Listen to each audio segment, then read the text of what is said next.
Hi friends, welcome to movie updates and reviews. మీకోసం bank of Bhagyalakshmi movie review తీసుకొచ్చాను guys. మనకి present prime వీడియోలో streaming అవుతుంది. Movie చూడడం జరిగింది. మూవీ ఎలా ఉందో ఈ రివ్యూలో తెలుసుకుందాం. స్టోరీలోకి వెళ్తే హీరో దొంగ అయితే ఉంటాడు గైస్. అయితే హీరోకి నలుగురు వ్యక్తులు అయితే కలుస్తారు. వాళ్ళు కూడా దొంగలు అయితే ఉంటారు గైస్. అయితే హీరో వాళ్ళతో అయితే మాట్లాడతాడు.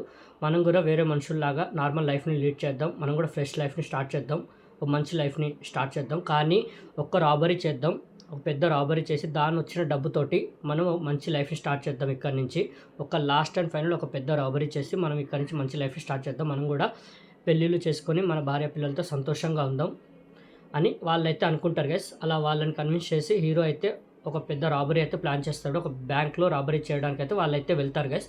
వెళ్ళిన తర్వాత మరి ఏం జరిగింది, వాళ్ళు అనుకున్నట్టు రాబరీ చేశారా, మరి దాని తర్వాత వాళ్ళ లైఫ్లో ఎలాంటి ట్విస్ట్ అండ్ టర్న్స్ వచ్చాయి, ఏం జరిగింది ఏంటి అనేది మీరు మూవీ చూస్తే తెలుసుకోవాలి గైస్. మూవీ మాత్రం నాకైతే అస్సలు నచ్చలేదు గైస్. స్టార్టే చాలా బోరింగ్, అంటే హీరో ఇంట్రడక్షన్ కానివ్వండి, పోలీస్ స్టేషన్లో హీరో దొరకడం, అక్కడ వీళ్ళు నలుగురు ఫ్రెండ్స్ దొరకడం, వాళ్ళకి ఆ ప్లాన్ ఎక్స్ప్లెయిన్ చేయడం, అక్కడి నుంచి రాబరీకి వెళ్ళడం, ఎక్కువ శాతం మూవీ ఆ బ్యాంక్ చుట్టే తిరుగుతూ ఉంటుంది. ఎక్కువ మొత్తం మూవీ ఆ బ్యాంక్ చుట్టూ ఉంటుంది. స్టార్టింగ్ వచ్చేపు ఉంటుంది, త్రూ అవుట్ మూవీ ఆ బ్యాంక్లోనే ఉంటుంది. ఎక్కడ మనకి ఎంగేజ్ కానీ థ్రిల్ కానీ ఎక్కడ చేయదు, ఎంటర్టైన్మెంట్ ఎక్కడా ఉండదు, ఎక్కడ మన కామెడీ కూడా జనరేట్ అవ్వదు. ఎక్కువ మనకి బోర్ ఫీల్ అవుతుంటాం మూవీ చూస్తున్నాం చేసేపు. రన్ టైం కూడా 2 hours 33 minutes ఉంది గైస్. అంత ఎందుకు పెట్టారో అర్థం కాదు. స్టోరీ లేనప్పుడు అంత ఎందుకు ల్యాక్ చేస్తారో మూవీని అస్సలు అర్థం కాలేదు. అసలు భరించలేం. ఎక్కడ మనకి ఇంప్రెసింగ్ పాయింట్ ఇది మనకి ఎక్కడ మనకి హిలేరియస్ కామెడీ కూడా జనరేట్ అవ్వదు. చాలా బోరింగ్గా ల్యాగ్గా వెళ్తూ ఉంటుంది. ఫస్ట్ హాఫ్ మాత్రం అలా వెళ్ళిపోతూ ఉంటుంది. సెకండ్ హాఫ్కి వచ్చేసరికి మళ్ళీ ఇదే రొటీన్ స్టోరీ అనుకుంటే సెకండ్ హాఫ్కి ఇంకా రొటాక్ వచ్చేస్తారు. ఏంటంటే మళ్ళీ ఆ పొలిటికల్ డ్రామాని దాంట్లో యాడ్ చేసి మళ్ళీ స్టోరీని మళ్ళీ వేరే ట్రాక్లోకి తీసుకెళ్ళి చాలా బోరింగ్గా తీసుకెళ్తూ ఉంటారు మూవీ. మధ్యలో ఎమోషన్గా బాగానే వర్కౌట్ అయింది, కొద్దిగా ఎమోషనల్గా ఉంటుంది. మనకి క్లైమాక్స్కి వచ్చేసరికి ఆ ఎమోషన్ బాగానే వర్కౌట్ అయింది, బాగానే ఉంటుంది.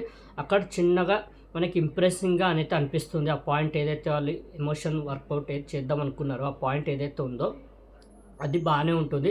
బట్ త్రూ అవుట్ మూవీ మనం చూసుకుంటే చాలా బోరింగ్గా, చాలా ల్యాగ్గా, ఎక్కడ ఇంప్రెసింగ్గా కానివ్వండి, ఎంగేజ్ కానీ థ్రిల్ కానీ ఎక్కడ చేయదు, ఎక్కడ ఎంటర్టైన్మెంట్ కూడా మనకి అనిపించదు మూవీ. పర్ఫార్మెన్స్ వైజ్ హీరో మాత్రం బాగా చేశారు, మిగతా ఆర్టిస్టుల పర్ఫార్మెన్స్ కూడా బాగున్నాయి.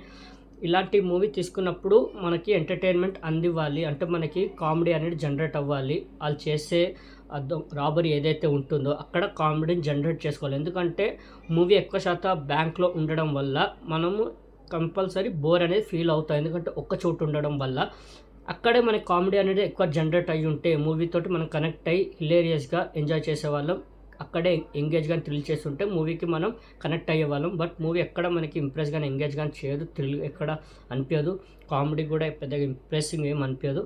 స్టోరీ కూడా రొటీన్ స్టోరీ. ఫస్ట్ హాఫ్ మొత్తం అలా వెళ్ళిపోతూ ఉంటుంది. సెకండ్ హాఫ్కి వచ్చేసరికి ఇంకా రొటీన్ స్టోరీకి వచ్చేస్తారు. మళ్ళీ అదే పొలిటికల్ డ్రామా మిక్స్ చేయడం, మూవీని ట్రాక్ తప్పియడం, చాలా బోరింగ్గా వెళ్తుంటుంది. క్లైమాక్స్ రొటీన్గా ఎంజాయ్ చేస్తారు.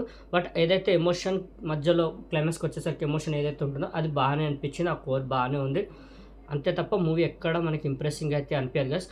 ఇలాంటి మూవీస్ నేను వచ్చింది ఇంతకుముందు D4 దోపిడీ అనుకుంటా, అది చాలా బాగుంటుంది. మన వరుణ్ సందేశ్ గారు, సందీప్ కిషన్ గారు, ఆ మూవీ మాత్రం చాలా ఇష్టం నాకు.